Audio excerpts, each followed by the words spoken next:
Train के किसी डब्बे पे A1 लिखा होता है, किसी पे HA1, किसी पे B1 लिखा होता है तो किसी पे C1। लेकिन इन कोड्स का मतलब क्या होता है, चलिए जानते हैं। देखो दोस्तों, ट्रेन का सबसे बेसिक कोच होता है जनरल कोच, जिसमें बिना रिजर्वेशन की सिर्फ जनरल के टिकट लेकर आप सफर कर सकते हो। जनरल से ऊपर होती है सेकंड सीटिंग, जिसे D से रिप्रेजेंट करते हैं, जिनको D1, D2, D3 का नंबर दिया जाता है।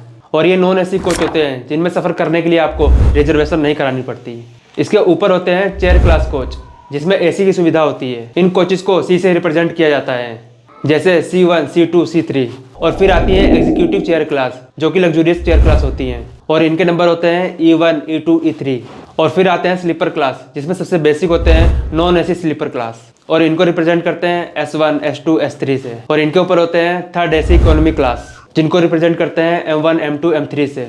और फिर इसके बाद आते हैं थर्ड AC कोचेस, जिनको रिप्रेजेंट करते हैं B1, B2, B3 से। और इसके ऊपर सेकंड AC कोचेस को रिप्रेजेंट करते हैं A1, A2, A3 से। और अब बात करते हैं रेलवे के टॉप क्लास कोचेस की, यानी कि फर्स्ट AC की। इनको रिप्रेजेंट करते हैं HA1, HA2, HA3 से।